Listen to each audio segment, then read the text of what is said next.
شروع اللہ کے نام سے جو سب پر مہربان ہے۔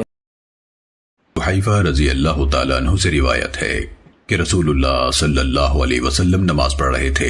اس اثناء میں آپ کے پاس دنیاوی خوش قسمتی اور مال دولت کا ذکر کیا گیا۔ ایک نے کہا فلاں گھوڑوں کے لحاظ سے بڑا خوش نصیب ہے، یعنی بہت سے گھوڑے اس کی دولت میں ہیں۔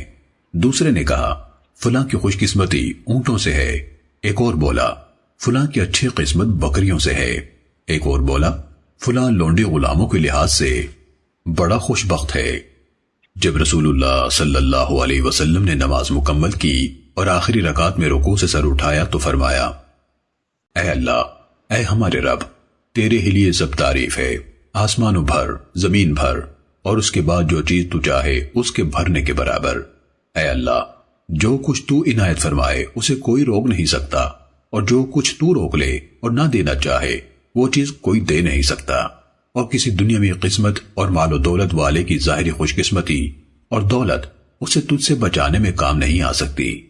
رسول اللہ صلی اللہ علیہ وسلم نے آخری جملہ ذل جد فرماتے وقت آواز کو طول دیا کہ ان صحابوں کو معلوم ہو جائے کہ حقیقت وہ نہیں جو وہ لوگ کہہ رہے ہیں۔ سنن ابن ماجہ حدیث نمبر 879۔ حضرت میمونہ رضی اللہ تعالیٰ عنہ سے روایت ہے کہ نبی صلی اللہ علیہ وسلم جب سجدہ کرتے تو ہاتھوں اور بازوؤں کو پہلوؤں سے الگ کرتے۔